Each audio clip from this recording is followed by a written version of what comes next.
I'm Chuck Walker, and I'm very happy to introduce and welcome Randy. We've never met, and I'm really excited about the Peruvianist, Andeanist. I'm very, very excited about his arrival.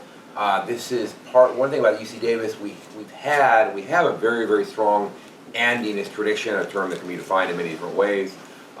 There are many, many active people across campus right now. There's also a wonderful cohort that I benefited greatly from that are still very, very active in the field. Steve Rush is one of them, Ben Orlov, who's now at Columbia, Stefano Varese are three that come to mind, who are all still very active. So anyway, welcome. Randy arrives to us. He did his PhD at the University of Arizona. After that, he had postdocs at University of Wyoming and University of Maryland. He has published widely already. I'm going to read some of the journals where we can find his articles. Science, American Journal of Physical Anthropology, Royal Society, Open Science, and elsewhere. And as you can see today, he's going to talk about the Andean Ascent. So, welcome. Thank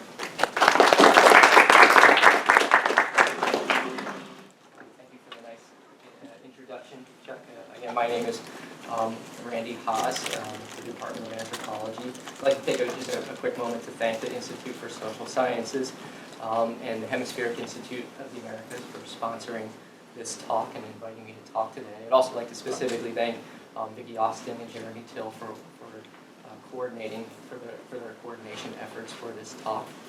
And since this lecture is part of a program designed to introduce new faculty, I'd also like to take a moment to thank my new faculty colleagues for giving me an opportunity to be part of the evolutionary wing of the Anthropology department. Now, today I'm going to talk to you about the Andean Ascent, how humans settled the high altitudes of Peru over 7,000 years ago. And I'm going to begin this talk with a discussion of the big question to which I think this research most pertains, which is the question of human adaptability in the face of extreme environmental change. And then I'm going to go on to talk about how high elevation archaeology can contribute to this conversation of human adaptation to extreme environments. Followed by a discussion of some of my research findings in my case study working in the Andean highlands of Peru. And then I'm going to talk at the end where some of this research is leading some of the future directions of this work. So here's the big question. How can humans adapt to the extreme environmental changes that we face? What are the ranges of cultural, physiological, and genetic adaptations that are possible, that we can expect? And the idea here is that if we can know something about the range of possibilities, then we might be able to more intelligently direct our future in the face of environmental changes. Now, my research fundamentally can't answer this big question, of course, but what I hope it can do is offer some fundamental insights into human adaptability from what we can learn from the archaeological record of human societies in the past. And what I'm advocating for is a basic science of human adaptability that's simultaneously grounded in evolutionary theory on one hand and empirically grounded observations on the other hand. Now, this kind of science that I speak of is really challenging, of course. There are certain kinds of problems that we face in doing human adaptability science. Of course, we can't ethically subject humans to sort of extreme environmental changes. There's also a practical problem here, which is that some of the adaptive changes that we're interested in happen over long time spans that observers, scientists don't live long enough to be able to observe them, multi-generational time spans, for example. So one solution to this problem of conducting sort of rigorous scientific experiments towards this sort of general science of human adaptability is to look at the archaeological record and how humans have adapted to extreme environments in the past. Now, the research environment, the sort of natural experiment that I'm going to focus on today is the Andean highlands of South America. Now, this is an ideal case study for a few reasons that I'll explain right now. The first reason is that high elevations are some of the last places on the planet that were colonized by humans. The high elevations here are defined as those above 2,500 meters above sea level for reasons that I'll get into in just a moment. So somewhere around 150,000 years ago, anatomically modern humans left Africa and began colonizing the world. But it wasn't until somewhere around 14,000 years ago that they began to colonize the high elevations of the Tibetan Plateau, and not till somewhere probably between 11 and 9,000 years ago that they began to colonize the high elevation environments of the Andes Mountains of Peru. And the Andes, of course, are going to be the focus of this talk. So these late colonization events can therefore give us a sense, these sort of natural experiments can give us a sense of the rates at which adaptations can occur, genetic and cultural adaptations can occur in human societies, because they're relatively constrained, bounded, and also geographically bounded case studies.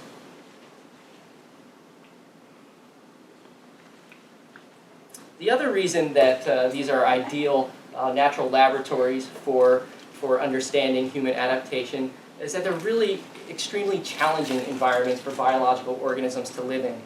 Oxygen is kind of a big deal, and there's not a lot of oxygen at these high elevations. Now, what this low oxygen situation does, these oxygen-starved environments does, is it challenges human physiology. Hypoxia is the term that we use for the lack of oxygen. And this creates a problem called acute mountain sickness, which results in things like nausea, headaches, dizziness, reduced capacity for work. In extreme cases, it can lead to filling of the lungs or brain with fluid, conditions known as pulmonary and cerebral edema, which can ultimately lead to rapid death. Low oxygen, hypoxic environments also result in low infant birth weights, which can result in infant deaths, high infant mortality rates, of course, which makes it kind of difficult for biological populations to become established if there's difficulties in giving birth to children. Incidentally, there have been some sort of natural experiments. When you look at lowlanders who have given birth, lowlander Europeans, I think, in this one particular study, who have given birth at high elevation, there's something like a 5-fold increase in the probability of giving birth to an underweight infant. And incidentally, Andean women don't have that problem out there. They've developed genetic adaptations that allow for sort of normal birth weights at these high elevations. And I'll talk a little bit more about that in a moment.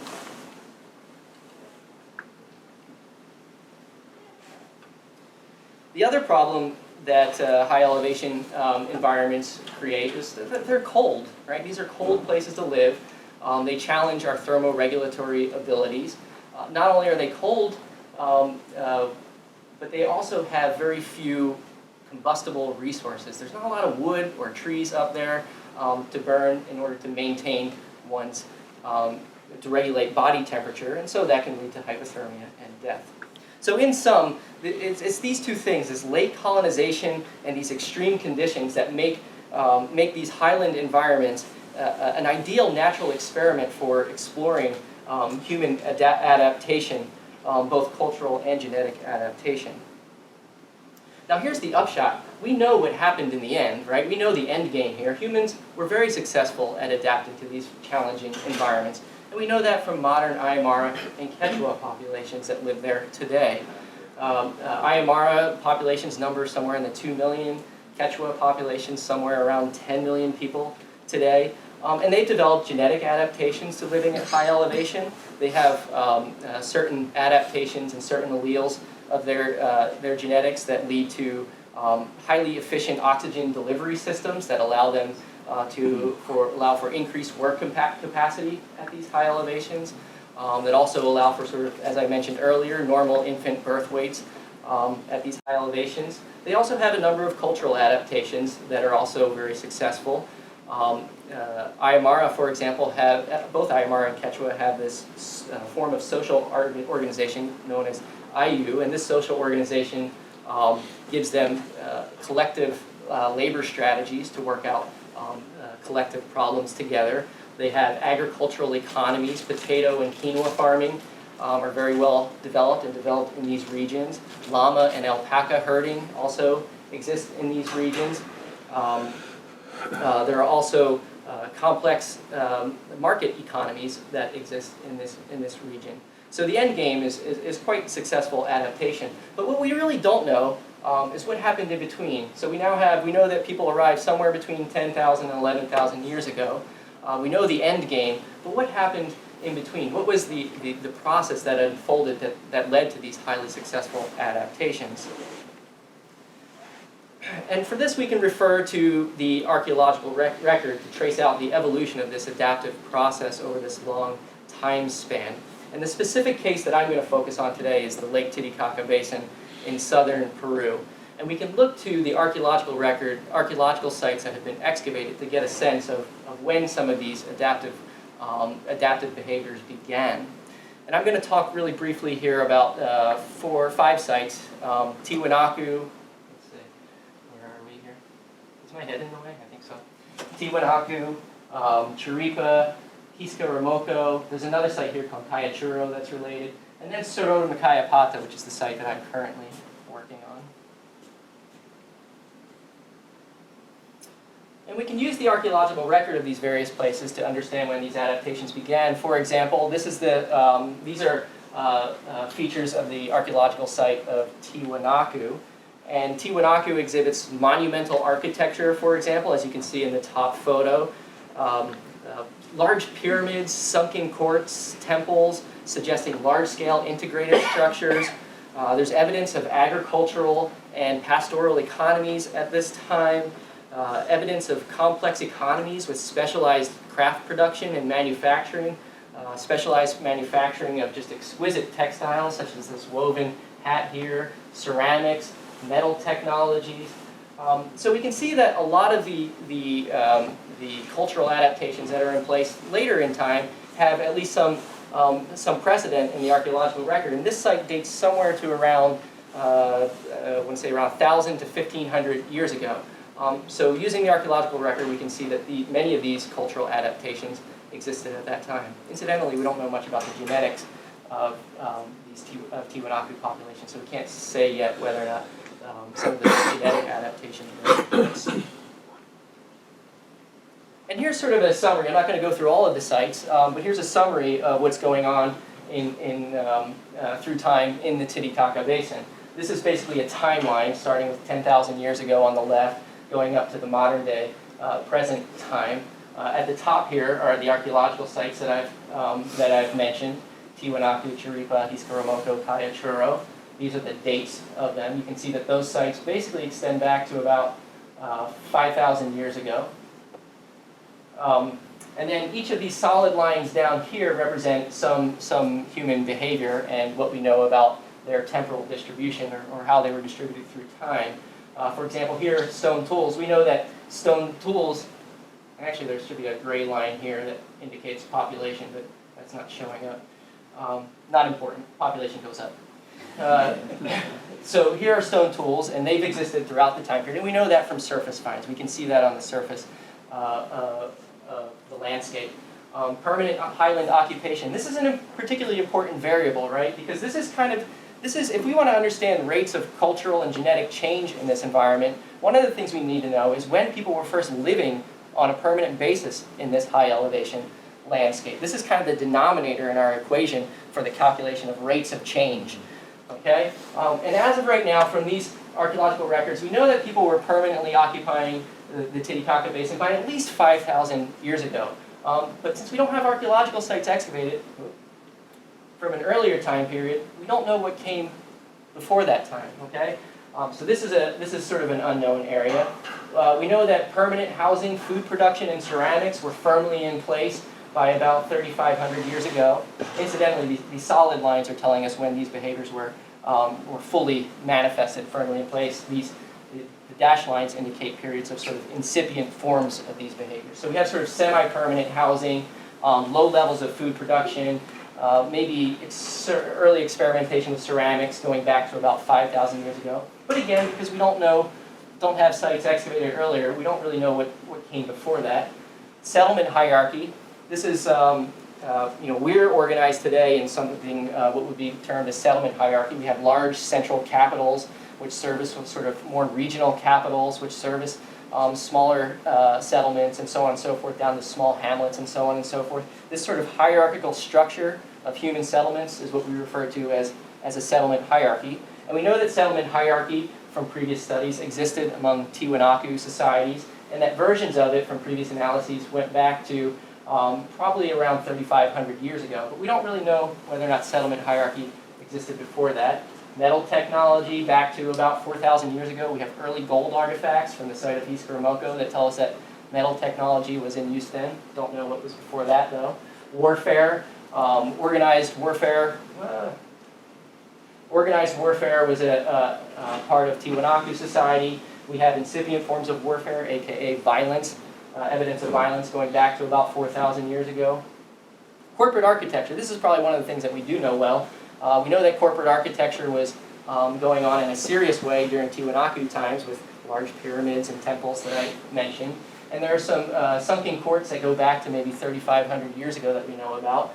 And if there were large-scale corporate architecture before that, we would know that by now because it's obvious, it's on the surface. So we feel pretty good about that. And then the genetics, of course. We really still don't know much about when those genetic processes unfolded, those genetic adaptations for high elevation unfolded. Why so late? Well, because we know it exists today. All of this, from modern studies of genetics, we know that these high elevation genetic adaptations in humans exist, but we don't know when they began. Yeah, so this question mark that's why that question mark. So we don't know what's before. Okay, so this is the focus of my research. We're basically missing 50% of this adaptive sequence in the Titicaca Basin, and this is where my research comes in. So the first thing I did to start to address that problem is I worked with settlement pattern data in the Titicaca Basin. Let's see here. Let me get my. I think my papers are out of order. I began with working with settlement pattern data, basically unpublished data that previous archaeologists have collected. Basically, you go out and you walk the landscape, you collect a bunch of artifacts, and you can start to say something about how people at various times were using the landscape and how those patterns changed. I used previous data, but I also went out and collected my own. These are some stone tools that we've collected from the surface over the period of about 2 weeks. We collected several thousand stone tools. This is me and Albino and Marcelino doing just that. And what we found, after we aggregated all of these data and started to look at the settlement patterns, we found something very surprising, which was that this pattern, this statistical pattern of settlement hierarchy actually was evident in all time periods. I actually initially expected that once we went back beyond the beginnings of agriculture, when we go back into times when people were more mobile, that this sort of hierarchical structure would start to break down. But it turned out that it didn't, and we needed to explain that. So this here, does anyone know what this photo is showing here? Nighttime U.S. Yeah, that's the U.S. at night. So this is what settlement hierarchy looks like today, okay? And this has a very distinct statistical structure. We call it a power law. I won't go into too much details about that, but suffice to say that like New York City, for example, when we look at the population of New York City, it's about twice the population of Los Angeles. It's about 3 times the population of Chicago, 4 times the population of Houston, and so on and so forth. Now this is a distinct statistical pattern that actually holds up for the early sites in the region, the archaic sites, these hunter-gatherer sites. For example, in this late archaic period, going back to about 5,000 to 8,000 years ago, the site of Pirco is like analogous to New York. Irovilque is analogous to Los Angeles. Sodomacayapata is analogous to Chicago. They're not large in the absolute sense of the term, right? There's nothing quite like New York City, of course, in the late archaic period in the Titicaca Basin.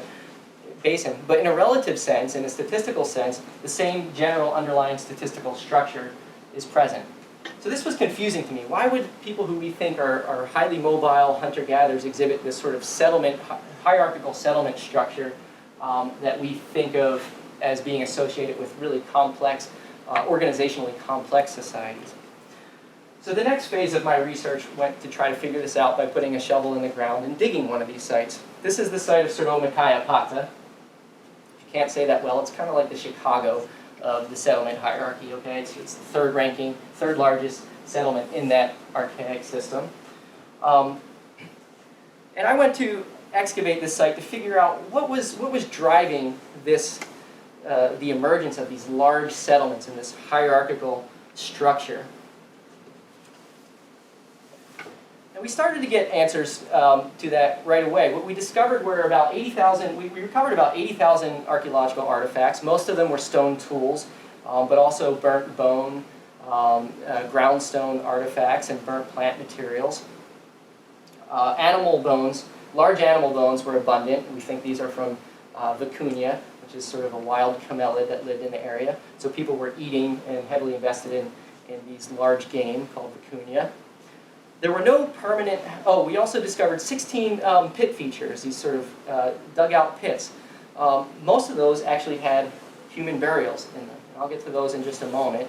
Others were empty or had little bits of, or large pieces of stone, such as the one shown here, which were probably used in food processing.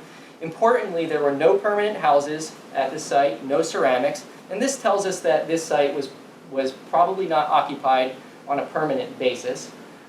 The people who used this site, and those radiocarbon dates spanned about 6,500 to 8,000 years ago. These people at that time were still highly mobile. So how do we account for the sheer size of it? Well, it turns out that those radiocarbon dates did span about 1,500 years. And so this site became increasingly large because people kept revisiting it over a long period of time. This became an important place on the landscape that people kept coming back to over long periods of time. So the conclusion that we were able to arrive at, that was settlement hierarchy, or at least an incipient form of it, was in place throughout this entire time period. But the real surprising finding here was the human burials. We didn't expect to find these 16 individuals who were buried at the site. And we respectfully excavated these sites with the blessing and participation of the local Aymara community of Muyafasiri, also with the written permission of the Peruvian government. And this discovery was something of a watershed for us in terms of understanding and answering questions about human adaptation. Among these individuals were men, women, and children. They ranged in age from 4 to 50 plus years old.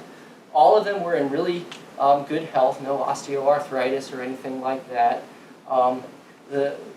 The one health problem that they did have was there was some evidence of violence. And this particular individual was the best example. You can see here that this is a 25-year-old male, and he had a stone projectile point embedded in his sternum. He also had a perimortem head fracture to his head, so he may have been killed through some sort of blunt force trauma to the head near the time of death. And there was at least one other individual who showed this kind of violent trauma, so a violence rate of about 10% of the population were experiencing that. And this, from other studies, we know that this isn't a particularly high rate of violence for this region. It's just kind of, probably right in the average. Sometimes we're more violent, sometimes we're less violent. That's an interesting question in itself, but this is telling us that at the very least, violent conflict was extending back to about 8,000 years, and probably was always something that people had to deal with at some level in all times here.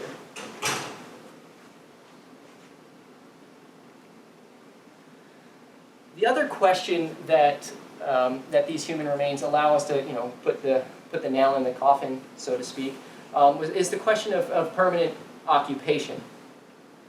The first piece of evidence that we had to resolve this question of, recall that earlier I talked about one of the very important variables that we need to understand adaptation is figuring out when it was that people first began to permanently occupy these locations. And these human remains really gave us the pieces of evidence we needed to answer, at least at some level, that question. And the first piece of evidence was the sheer fact that we had men, women, children, all ages at the site. We had basically a full population of individuals. This was telling us that people were not just that these individuals were not simply visiting this high elevation location.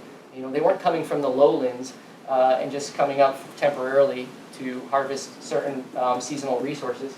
They were probably here the whole year round, okay? The other piece of evidence that we had, and this was the real clincher for us, was the isotope chemistry of the human bones. You can look at the oxygen isotopes in human bones, and that's basically a fingerprint of the elevation of the water that you drink, Okay, high elevation, when you're at high elevation, the waters at high elevation have a distinct oxygen isotopic signature that's less than about -8 per mil, okay, technical terms. Below 2,500 meters, that per mil signature is greater than 8 per mil. And it turned out that all of the Saromachiapata individuals, these 16 individuals, their isotopic chemistry of their bones was squarely within the high elevation range, telling us beyond a doubt that they were living permanently at this high elevation by at least 8,000 years ago. We're going to need some more human remains to figure out if it was earlier, but we know that, we can say that with great certainty. Another interesting thing that the burials taught us relates to some insights that were gained from the teeth. The teeth of this individual have a very distinctive wear pattern on the upper incisors. And my colleague, who's a bioarchaeologist, Jim Watson, who worked with me on this, was the one that noticed this. And he said, "Randy, come over here, I want to show you something. This is really interesting.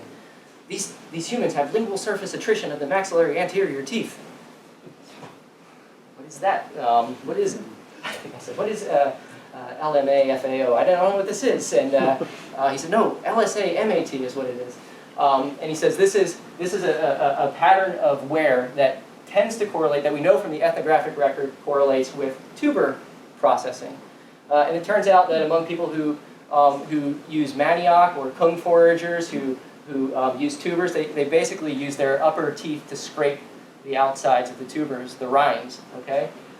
So this, to me, was clear evidence that we had intensive, for the first time, we have the first empirical evidence of intensive wild tuber processing going back to 7,000 to 8,000 years ago.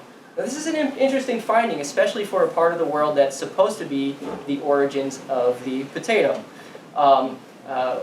We don't really know how that process unfolded, but here seems to be a key insight that people by 7,000 years ago were intensively using these potatoes, and that may have played some important role in the domestication process. Incidentally, too, we also had a lot of these little bits of burnt tuber that came out of the site. All of our pit features had some of these little bit burns of tuber. We can't identify them taxonomically to the level of species, but we know with these two pieces of evidence that this population was highly invested in tuber processing. Okay, so let's take stock really quickly about where we're at in terms of the long-term adaptation of human populations in the Titicaca Basin. This is the chart I showed you earlier. Recall all this, and this giant question mark, 50% of the adaptational history is missing. Now, whoops, did I do that right? Okay, oh, that's not as dramatic now. 50% of the oh boy, I don't know how to use this thing apparently. 50% of the history is missing. Now we add the archaeological site of Saromachiapata, which dates to about 8,000 to 6,500 years ago, and all of a sudden we can extend back the time frame, a lot of these adaptational processes. Okay, we can now extend back the timing of permanent occupation in the highlands to at least 8,000 years ago. Again, this very important denominator, which is going to change our calculations of rates of adaptation of all these other things. Permanent housing, we can put a definitive end to that.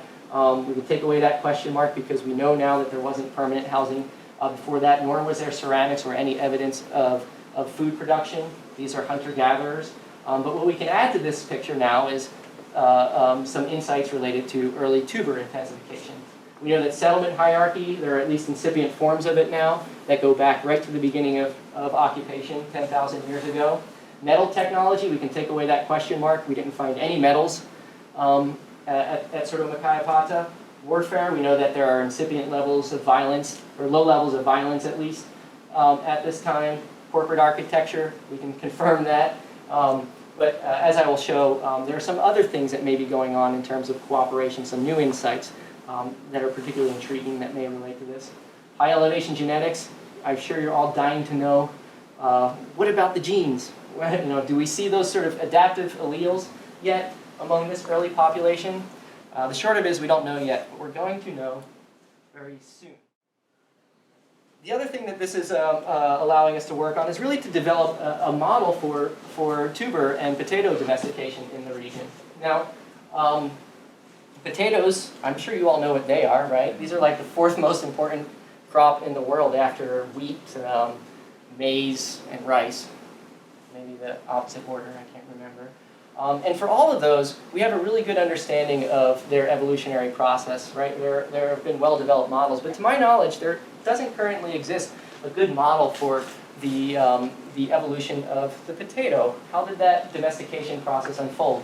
And with some of the new insights we have from Sodoma Hypoxia, I think we can start to at least intelligently approach a working model.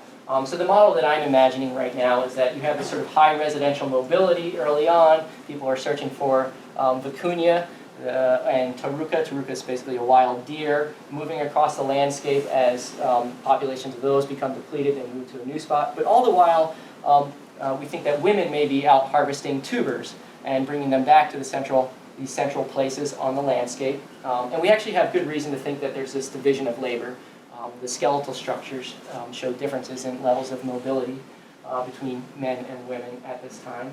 And as they're engaging in this sort of subsistence practice, they're moving around the landscape, but we know that they keep returning to certain places over and over again.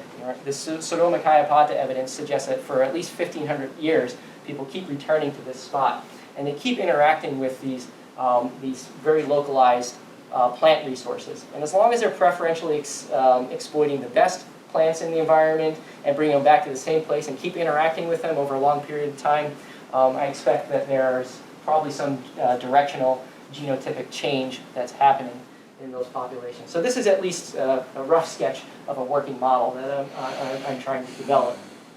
Now here's the other thing that was a real surprise. This was not expected. I mean, we didn't expect to find human remains, but much less what we found among those human remains, that they were engaging in this process of artificial cranial modification, head shaping. Basically, these individuals have elongated heads, and this is something that is accomplished in the first 2 years of life when parents strap these boards to their babies' heads. This practice of head shaping, of artificial cranial modification, is well known around the world in various times and places, and it's really well known in the Andes as well. This is sort of the type site of this kind of behavior. It's known from historical records until it was at least, the practice was abolished by the Spanish, and it was widespread throughout the Andes. And we also have some archaeological evidence showing that this behavior existed among the Tiwanaku and some earlier periods, probably going back to 4,000 years ago. But in all of those cases, the practice seems to be associated with sedentary agricultural populations who have sort of hierarchical political structures. So it was a real surprise to find it 7,000 years ago among these egalitarian hunter-gatherers. So we're trying to figure out why this might be. I don't really know, honestly, the answer to this. But one of the good things about being here is that 2 doors down, is I have a colleague, Dr. Christina Moya, who's here today, who is basically the world authority on signaling behavior among the Aymara and Quechua people in the Andes. So together we've begun a conversation trying to figure out, throw around different ideas for why this behavior might have existed, and hopefully we can eventually work out a solution. One idea that we're entertaining, mostly I'm entertaining, I don't know if Christina likes this idea or not. I've been doing some theoretical modeling.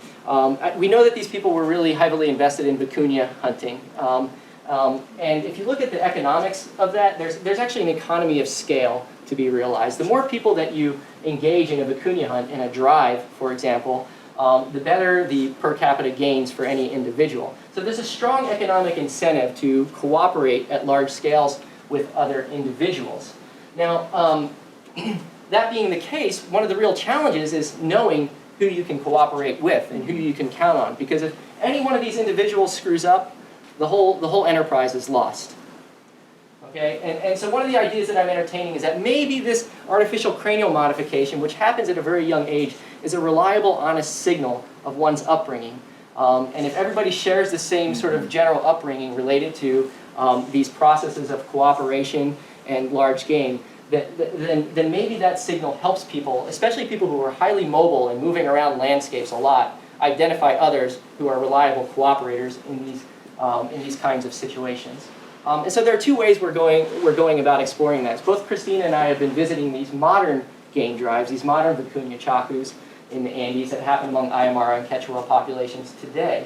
We're hoping to gain some insights through that. The other thing is that this led me to think that, well, if there's really this economic incentive to these large-scale cooperative game drives, there ought to be some archaeological indicators on the ground, perhaps some infrastructure, because in other parts of the world we have that, where bison drives happen, for example, in North America in the past, there are these stone alignments that people use as game drives.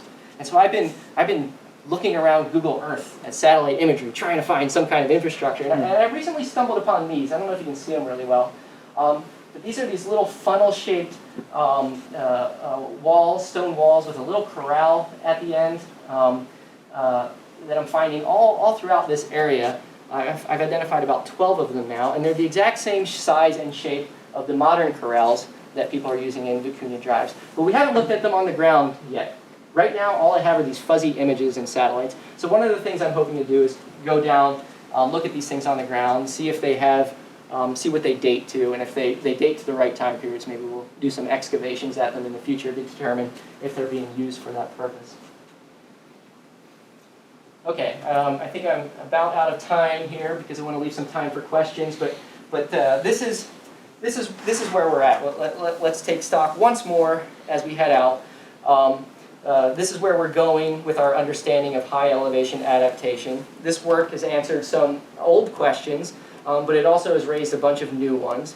Future work should soon resolve the question of rates of genetic change in high elevation environments. While it's clear that corporate architecture didn't extend into the past, we have some hints that there may be other kinds of cooperative behaviors going on at an early time that are contributing to adaptation in this environment. And then, of course, now this question mark, although it's gotten smaller, it's moved to the left. And so I'm hoping that I can focus some of my future excavations on this earlier time period, between about 11,000 and 8,000 years ago, to see if we can eliminate some of these question marks that are still remaining. So with that, I'll open up the floor to some questions. I thank you very much for your attention.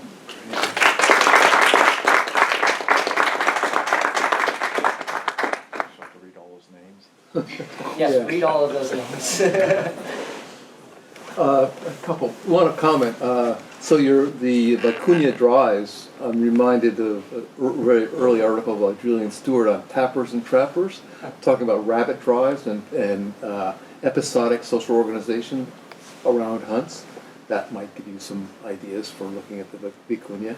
Yeah, Julian Stewart's work was actually part of, the Shoshone stuff was part of the inspiration for this as well. Great. So but less the rabbit drives and more antelope drives, which were happening at that time. And it's really fascinating because, and in fact, the model that I kind of briefly touched upon is partially based on that phenomenon, because the Shoshone would, they were more settled at that time, but they would coordinate every 10 years or so. When the antelope populations had recovered, and they would go out and send recruits to try to identify people to help come with these sort of participate in these large-scale antelope drives. Yeah. So my question has to do with potato domestication, and is there any work on phytoliths in the Titicaca Basin is largely considered to be the site of domestication. Right. That's a big place, though, and there's varied environments within the Titicaca Basin.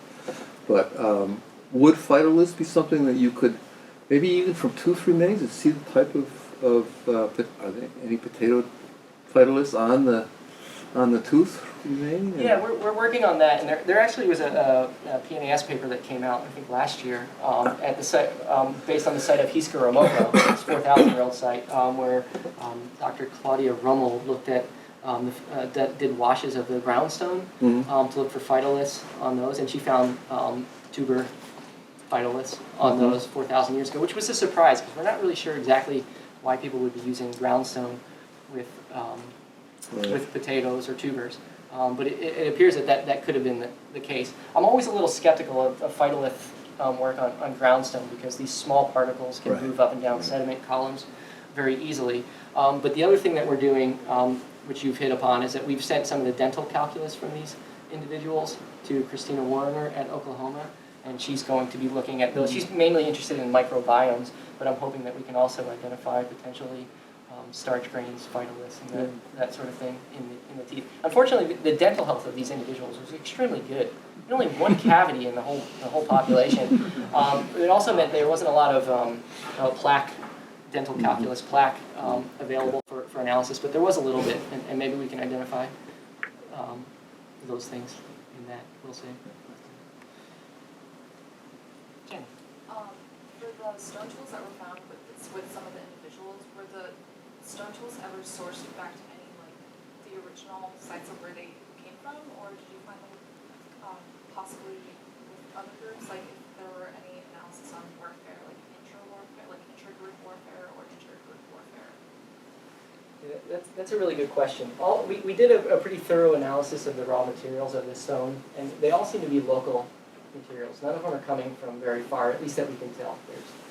There's always sort of an equifinality problem there, but the best we can tell, there are no obvious candidates for outside raw materials coming in at this time. In later times, there's a lot. We get a lot of things like non-local obsidians and stuff like this. At this time, it's surprisingly local. In terms of sort of figuring out this sort of intergroup conflict at that scale, that would be really interesting. But right now, we have a sample of one site that's been excavated, and so it's going to require, I think, a lot more work to get to the point we can figure out who's basically enacting this violence. Hard to say. Jenny, by the way, is an undergraduate student who's doing her senior thesis on some of the human remains and helping us figure out the dietary reconstructions of this population in collaboration with Dr. Yelmer Irkin. So that's some exciting work coming down the pipe, too. So in looking at settlement structure, it's been a big deal on looking at complex societies for a long time, and we know there are number size, frequency size relationships. So I'm a little troubled about mobile hunter-gatherers having. So we know in New York and then Poughkeepsie and then those things are smaller because the central thing provides a central focus. Right. So and when I then think about hunter-gatherers, then I come to this question, mobile hunter-gatherers especially. So what's the service function, or what's driving that relationship, or is it just a statistical, that's the way sites sort out?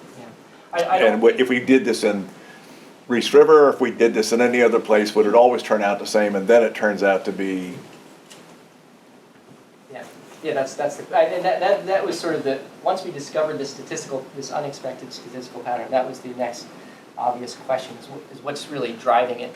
Is it just a sort of a statistical artifact?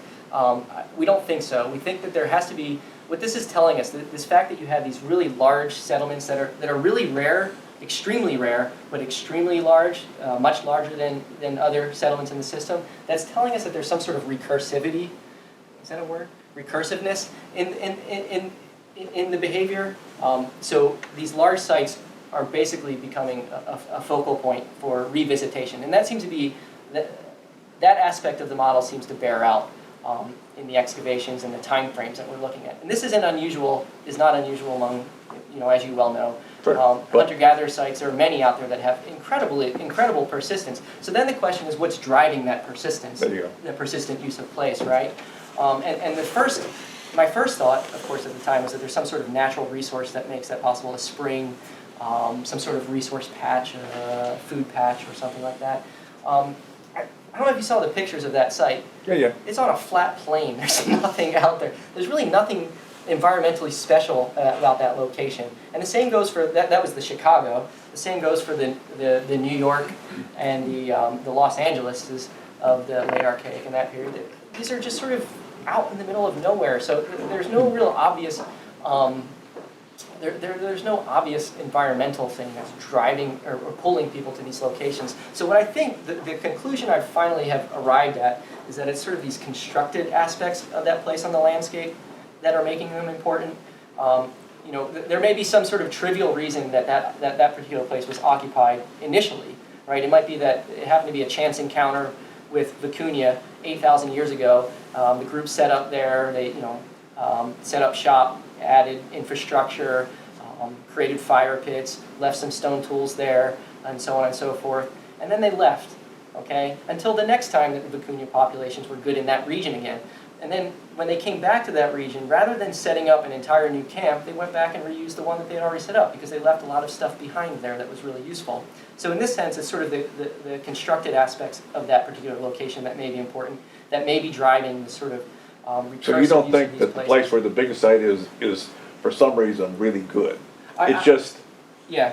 you think that's just, so you could simulate that, but I mean, Yeah, and that's, no, not only do I not think it, I just have been racking my head every which way to try to find some environmental predictor of these hotspots, and I can't. I mean, I've looked at bofidals. One of the things that are really important in this region are these environmental wetlands that attract vicuña, and I thought I did an analysis looking at the spatial relationships of bofidals and these big sites. Not only is there no real relationship, there actually happen to be no bofidals in the region that I'm studying.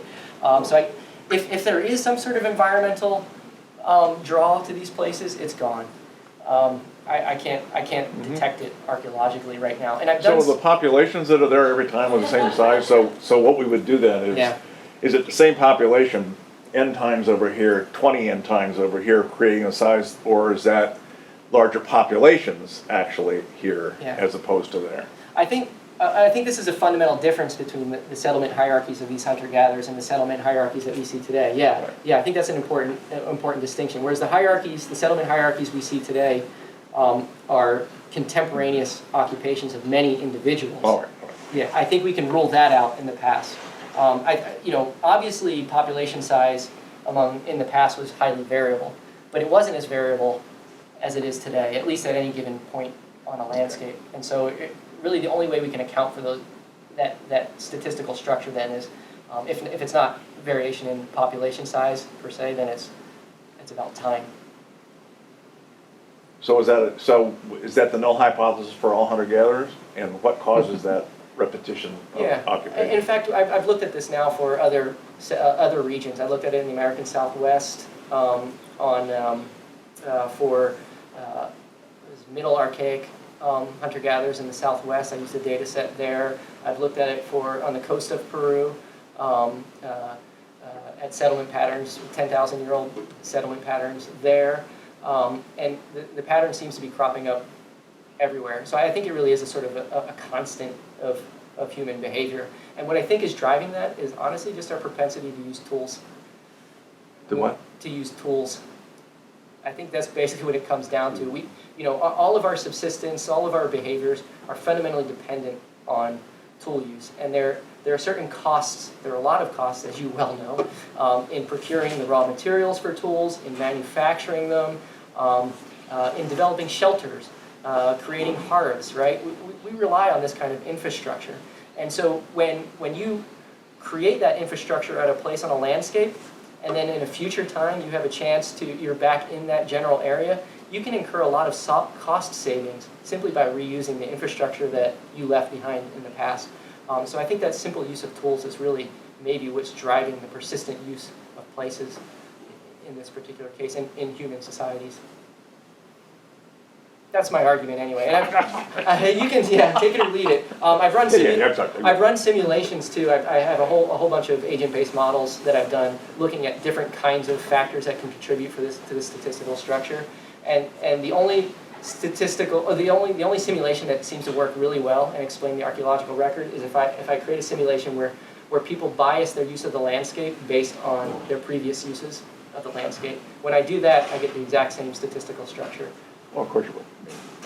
Well, there are many others that don't produce that, right? If I tried putting like springs or something. I'm just saying, if you said Yeah. that one attracts the next, you're gonna get that. Yeah, you're gonna get this sort You're of gonna get that runaway distribution, effect. Yeah. So. Snowball effect. Yeah. Yeah. Yeah. So, yeah, never mind, we'll talk about it. Want to talk about it? Yeah. Those are good questions, and those are the kinds of questions that reviewers have been giving me too. Any others? I think we're probably right at the end of time here, so feel free to leave, and if anyone wants to come up and talk to me afterwards, please feel free to do so. Thank you.